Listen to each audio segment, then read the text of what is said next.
All right, let's just jump right in. Imagine for a second, what if you could completely shatter a rival's confidence? Now, I'm not talking about force or some loud, drawn-out argument. I'm talking about a single, perfectly aimed question, one that makes them question everything. That's the wild idea we're diving into today, how you can become an architect of doubt.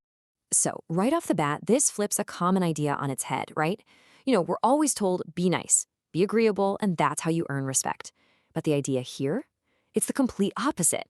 It's all about creating this subtle tension, this sense of the unknown. The moment someone can't quite pin you down, that's when you gain real influence. It's a fascinating and maybe just a little bit dangerous of an idea. So that brings us to the big question, doesn't it? How on earth can a single question have that much power to shatter someone's reality? Well, it's because we're not talking about just any question. This is like a surgical instrument designed for a very specific job. So how do you actually find that key, that one question that unlocks all that self-doubt? Okay, let's get into the method. And this is what we can call the respect paradox. And it makes a lot of sense when you think about it. If you're always just agreeable, you kind of become background noise. You're predictable, people know what you're going to say, and it's easy to just dismiss it. But the moment you introduce just a little bit of that tension, a little bit of the unknown, suddenly they have to stop and actually think about you. They're forced to engage. And that small shift, that's where influence really starts to take root. Okay, so a quick heads up. This technique is not some universal tool you can use on just anyone. No, it's designed for a very specific kind of confidence, or more accurately, overconfidence. So before you can even think about crafting the question, you have to identify your target. You're basically a detective searching for a crack in their whole foundation, that one psychological weak spot. And the source material has this fantastic name for it, the mirror of delusion. I mean, that's a great term, isn't it? It perfectly describes someone whose confidence isn't actually built on anything real, not facts, not experience. Instead, the whole thing is held up by pure ego, by assumptions they've never once stopped to question, and by logic that's, well, full of holes. You can think of their confidence like a giant house of cards. Your job is to find the one card to gently pull out. And this really breaks it down perfectly. On one side, you've got genuine, informed confidence. The real deal. It's tough, it's resilient, because it's built on a solid foundation of actual facts and experience. But on the other side, you have the unexamined delusion. This is that fragile state we're targeting. It might look shiny and impressive from the outside, but underneath, it's incredibly brittle. Why? Because it's built on nothing but ego and flawed thinking. And that is your target.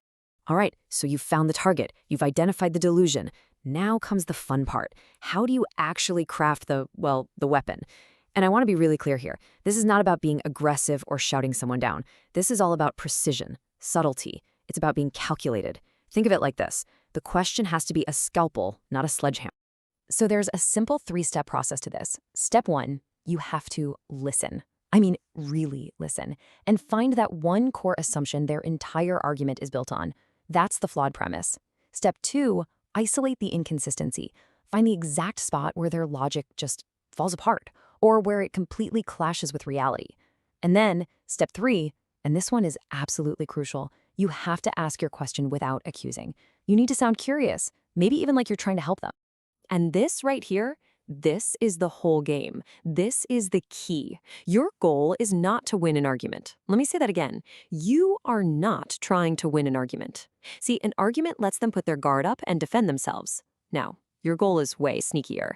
It's to completely bypass their defenses and spark a fight inside their own head. You're planting a tiny seed of doubt that forces them to argue with themselves. The real battle isn't with you. It's happening in their mind long after the conversation is over. Okay, so let's talk about the aftermath. What happens when you do this perfectly, when that calculated question just lands? Because this isn't about getting a quick gotcha moment. Oh no! This is about completely rewriting the power dynamic between the two of you. And here's a fantastic example. Just listen to the phrasing. That's an interesting approach. How did you account for the data that seems to suggest the opposite? See what's happening? You're not saying you're wrong. You're saying, that's interesting. It sounds completely non-confrontational. You're pretending to be curious, but what you're really doing is pointing a giant spotlight on a massive hole in their logic, and it puts them in a terrible spot. They either have to admit they just ignored the data, or, even worse, admit they didn't even know it existed. Either way, it's absolutely devastating for that fragile, unexamined confidence. So what's the first thing that happens? What's the immediate result? Usually, it's just this: silence. And look, it's not an angry silence. It's a processing silence. It's that moment where you can almost hear the gears in their brain just grind to a halt. They're frantically searching for an answer, an excuse, anything, but there isn't one. And in that quiet, for the very first time, they feel the crack in their own foundation. And after that silence, well, that's when the dominoes start to fall. That whole reality they built for themselves starts to wobble, and then it really starts to crack. Their confidence just erodes, but it's happening from the inside, which is so much more powerful than any attack you could launch from the outside. They are officially in a debate with themselves now. And in that exact moment, the power dynamic has completely flipped. You are now on the psychological high ground. So let's pull all these threads together. What does it really mean to be an architect of doubt? At its core, it's about understanding that influence isn't about who's got the best facts or who can shout the loudest. It's a game of psychology. It's a game of perception. And if there's one thing to really take away from all this, it's this right here. The most powerful influence isn't something you force on someone. It's something you induce.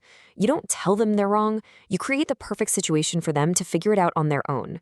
You don't assert your power. You create their doubt. And that is a much, much more powerful and permanent kind of influence.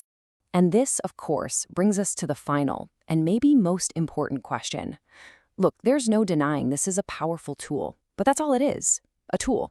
And like any tool, it can be used for good, right? You could use it to expose a truly dangerous idea. Or it could be used simply to manipulate and break someone down. So the thought I want to leave you with is, where's the line? Where do you draw the line between strategic influence and just plain manipulation?